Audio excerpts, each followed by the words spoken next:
Halo semuanya, kembali lagi bersama saya Benedictus Mario Wedi Trenose. Panggil saya Dito. Kali ini saya akan membahas mengenai prinsip kerja interface paralel dan serial. Jadi apa sih itu prinsip kerja interface paralel dan serial? Kemudian interfacing itu apa? Kemudian yang menghubungkan komputer dengan alat-alat lain itu kan disebut port. Lalu port itu apa? Oke, langsung saja kita mulai.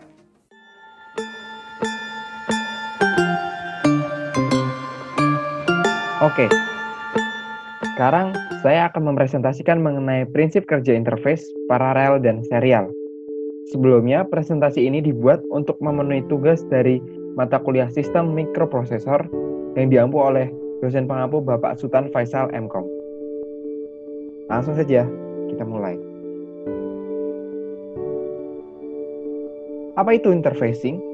Interfacing adalah bagian dari disiplin ilmu komputer yang mempelajari tentang menghubungkan suatu komputer dengan perangkat alat elektronika lainnya. Alat yang digunakan biasanya adalah port. Pada umumnya, sebuah PC atau personal komputer terdiri dari port serial, port paralel, dan port USB. Yang pertama kita akan membahas mengenai serial port. Serial port atau port seri adalah sebuah port pada PC yang berfungsi untuk mentransmisikan suatu informasi pada satu satuan waktu dan dilakukan dalam per bit. Jadi tidak dimungkinkan untuk mengirim banyak informasi secara bersamaan karena dilakukan per bit dalam satu satuan waktu. Penggunaannya juga sudah berkurang karena durasi waktunya semakin lama sehingga penggunaannya menjadi berkurang. Biasanya digantikan oleh port USB atau Firewire. Kemudian untuk jaringan networknya, pada fungsi port seri digantikan oleh port Ethernet. Dalam komunikasi serial port, yang digunakan adalah konektor D89. Seperti yang kita lihat di sini, ini adalah gambar dari konektor D89. Data serial ini biasanya dikirimkan melalui saluran komunikasi seperti telepon, saluran kabel TV, serat optik, atau satelit. Contohnya itu seperti mouse, scanner, sistem akuisisi data yang terhubung dengan port COM1 atau COM2. Selanjutnya adalah alat pada komunikasi serial port dibagi menjadi dua, yaitu Data Communication Equipment, DCE, dan Data Terminal Equipment, DTE. Contoh alat DCE yaitu modem, plotter. Plotter itu seperti printer tapi untuk kertas yang lebih besar, kemudian scanner, dan lain-lain. Kalau untuk contoh alat dari DTE, Data Terminal Equipment, itu terminal di komputer. Jadi dalam komunikasi serial port ini ada suatu spesifikasi elektronik dari serial port yang merujuk pada Electronic Industry Association atau EIA. Yang pertama adalah space, logika 0. Ialah tegangan antara plus 3 hingga plus 25 volt. Yang kedua adalah mark, logika 1. Ialah tegangan antara min 3 hingga min 25 volt. Kemudian yang ketiga adalah daerah antara plus 3 volt hingga min 3 volt tidak didefinisikan atau dipakai. Yang keempat adalah tegangan open circuit tidak boleh melebihi 25 volt. Yang kelima, arus hubungan singkat tidak boleh melebihi 500 mA. Kemudian komunikasi serial port. Jadi dalam serial port kita bisa biasanya melihat ada lubang, terus ada pen. Ada seperti gambar di ini DB8, DB9 konektor. Jadi ada 9 lubang. Yang lubang pertama dia adalah data carrier detector atau DCD. Yang kedua adalah receive data. Jadi penerima data adalah di lubang 2. Kemudian 3 transmitted data, itu yang mentransmisikan datanya. Selanjutnya adalah keempat data terminal ready data atau DTR. Yang kelima adalah ground untuk kutub negatif. Kemudian 6 dataset ready. Yang ketujuh request to send. Kemudian yang ke-8 clear to send. Dan yang terakhir ke-9 adalah ring indicator atau RI. Ini biasanya kita gunakan sampai saat ini kita bisa menjumpainya di LCD proyektor. Nah, dia masih menggunakan ini. Kemudian PC komputer ke CPU kadang masih bisa menggunakan ini. Pemrograman port serial komputer. Yang pertama, hubungkan pin TXD ke pin RXD ke komputer lain. Selanjutnya adalah pin RXD dihubungkan ke pin TXD ke komputer lain. Jadi bersilangan. Yang dari TXD ke pin RXD, sedangkan pin RXD-nya dihubungkan ke pin TXD yang lain. Kemudian RTS dan CTS dihubung singkat, DSR dan DTR dihubung singkat juga. Kemudian GND dihubungkan ke GND komputer. Yang kedua dari jenis port yaitu parallel port. Parallel port atau port paralel adalah sebuah port pada PC yang berfungsi sebagai alat komunikasi komputer atau motherboard dengan perangkat luar yang bersifat paralel. Pada port ini pemindahan informasi dapat dilakukan secara bersamaan, sehingga informasi yang terkirim lebih banyak daripada port seri. Port paralel biasa dikenal dengan printer port atau Centronics port, karena fungsi utama untuk mengkomunikasikan antara komputer dengan printer.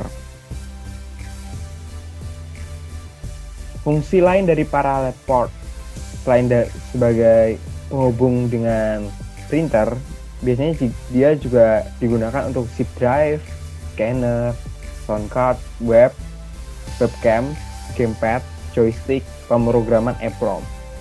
Tidak ada interface standar yang mengakibatkan munculnya banyak masalah pada saat dilakukan operasi antar platform berbeda. Desain standar parallel port hanya memungkinkan panjang kabel maksimal 2 meter. Pin out dari parallel port berjumlah 25 pin.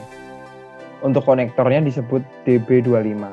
Itulah kenapa disebut DB25 karena jumlah pinnya ada 25. Parallel port mentransfer data 8 bit dalam suatu periode transfer. 8 bit ini diwujudkan dalam 8 buah kabel dalam konektor DB25. Secara perkembangan, parallel port mulai digantikan dengan virtual printer port atau USB. Hal ini disebabkan bentuk fisik yang besar untuk menggunakan pada laptop dan kecepatan transfer datanya terbatas. Walaupun lebih cepat dari port seri yang pertama tadi, dia tetap ada batas kecepatan transfer datanya, sehingga hal inilah yang membuat penggunaannya mulai dikurangi juga. Selain itu, karena dia lebih lebar daripada port yang pertama, itu juga memakan tempat pada laptop saat dipasang ke laptop. Nah, ini adalah 2 contoh dari gambar parallel port. Selanjutnya adalah pin parallel port. Parallel port ada 2 macam, yaitu pin 36 dan pin 25. Jadi untuk pin 36-nya itu disebut Centronics, sedangkan pin 25 yang sudah saya jelaskan tadi disebut DB25. Sampai saat ini masih digunakan karena lebar portnya menghemat tempat. Ya. Pin 25 dan pin 35 lebih sering digunakan pin 25 karena pinnya hanya 25, jadi dia tidak terlalu lebar sehingga tidak memakan tempat. Dari 25 pin tadi di dalam DB25 hanya 17 pin yang tugasnya membawa informasi, sisanya berfungsi sebagai ground. Dari 17 ini dibagi menjadi 3 bagian. Yang pertama adalah 8 bit untuk data, 5 bit untuk status, dan 4 bit untuk kontrol. Bit kontrol dan bit status tadi, antara 5 bit status dan 4 bit kontrol berfungsi sebagai jabat tangan dalam proses penulisan data ke parallel port. Jabat tangan di sini menjelaskan antara adanya sambungan antara satu device dengan device yang lain. Itu biasa kita disebut jabat tangan atau handshaking. Nah, ini adalah pin parallel port. Di sini seperti yang tadi saya jelaskan, D0 sampai D7 itu untuk mengirimkan data, bit untuk data, kemudian 5 bit untuk status, dan 4 bit untuk kontrol. Kemudian huruf besar di sinyal menandakan pin tersebut aktif lemah. Huruf besar itu adalah ACK, ACK, BC atau BUSI, Peror, dan integer. Kemudian ada beberapa catatan. Yang pertama adalah ground dihubungkan dengan semua pin ground jika memungkinkan. Kemudian ada jangan menghubungkan ground dengan chasing atau perangkat lain, karena ini bisa berbahaya. Yang ketiga tadi seperti yang sudah saya katakan, huruf besar di sinyal menandakan pin tersebut aktif rendah.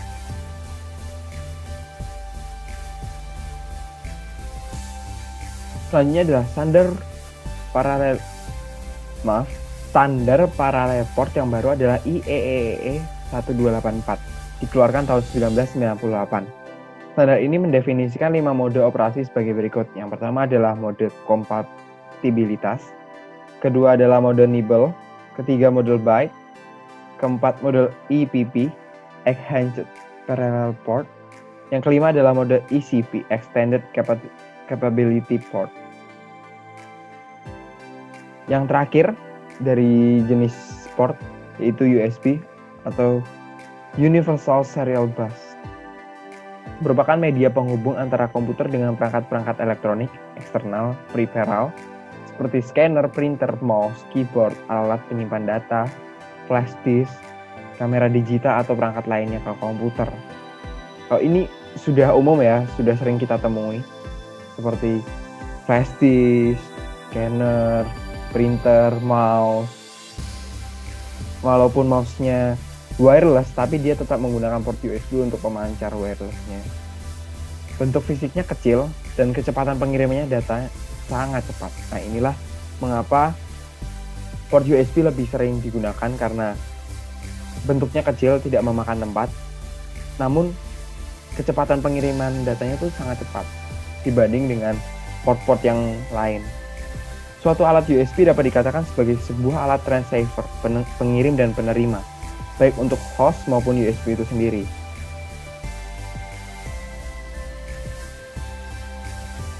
Kita dapat menghubungkan hingga 127 produk USB ke dalam satu komputer. Nah, ini adalah 3 macam konektor USB. Yang A untuk hubungan ke USB extended, yang USB modem, USB flash drive, USB standar untuk perangkat PC. Kemudian yang tipe B untuk hubungan piranti printer, scanner. Sedangkan C untuk hubungan smartphone seperti fungsi tipe mini B namun dapat bolak-balik. Jadi sampai saat ini sudah ada USB tipe C seperti yang kita ketahui. USB tipe C yang dapat kita jumpai adalah handphone smartphone. Kelebihannya tipe C dari tipe yang lain adalah dia bisa bolak-balik. Jadi tidak ada suatu keharusan, oh ini harus di atas, oh ini harus di bawah, enggak. Dia bisa bolak-balik. Dia bisa di atas, bisa di bawah gitu, diputar. Kalau USB tipe A seperti yang kita tahu, biasanya dia untuk flash disk, kemudian pemancar, mouse wireless, dia menggunakan USB tipe A. USB tipe B itu biasanya kita gunakan untuk printer, kemudian Arduino, kemudian USB mini dan USB micro biasa kita gunakan untuk nge-charge handphone. Nah, itu termasuk USB. Masih dalam USB mini tipe mini B untuk charger handphone. Ini adalah penampang port USB. Jadi ada 2 gambar di sini, yaitu USB cowok atau dan USB cewek. Yang pertama adalah kabel merah. Dia untuk plus 5 volt. Kemudian yang kedua kabel putih untuk data plus. Yang ketiga adalah kabel hijau untuk data min. Yang keempat adalah kabel hitam untuk GND. Begitu. Istilah baru pada USB ada satu, yaitu USB function. USB function ini adalah peralatan USB yang memiliki kemampuan khusus seperti printer, scanner, modem. Data yang dikirimkan secara serial, maka USB harus mampu menangani gelombang yang berkelanjutan. Nah, kelebihan dari USB function ini adalah dia harus mengirim secara serial. menerima sinyal yang berkelanjutan. Seperti yang kita tahu, scanner, printer, modem, Wi-Fi kan dia selalu memancarkan sinyal. Nah, USB inilah dia yang menerima sinyal itu dan harus memiliki kemampuan khusus untuk menangkap sinyal tersebut gitu, secara berkelanjutan. Untuk konektor USB dapat digunakan menjadi power supply 5 volt. Nah, ini kelebihan dari konektor USB. Yang pertama adalah siapkan komponen elektronika sebagai berikut. Yang pertama resistor 680 ohm, kemudian kondensator 16 volt dan 100 HF. Yang ketiga ada LED dengan warna yang sesuai keinginan. Jumlah masing-masingnya dari ketiga alat tadi adalah satu saja. Jadi pertama adalah rangkai rangkaian ini dengan hati-hati. Gambar rangkaiannya akan saya perlihatkan setelah ini. Karena rangkaian gambar nanti ini berhubungan dengan komputer secara langsung, sehingga bisa berbahaya jika tidak berhati-hati. Aplikasi dari rangkaian ini digunakan sebagai power supply dari programmer microcontroller seperti Arduino. Nah, ini adalah penampang dari Arduino. Dia menggunakan ini juga. Dapat juga digunakan sebagai power supply untuk lampu LED yang disusun secara berkelompok. Nah, ini adalah ini adalah rangkaian tadi untuk menjadi power supply 5 volt. Jika teman-teman ingin mencobanya, boleh bisa di-pause dulu videonya. Nah, ini adalah beberapa referensi yang saya ambil untuk presentasi ini. Nanti saya juga tuliskan referensi ini di kolom deskripsi supaya teman-teman jika ingin mencari sumbernya bisa lebih mudah. Nah, jadi begitu. Sekian presentasi dari saya. Apabila ada yang mau dipertanyakan, silahkan komen di bawah. Dadah!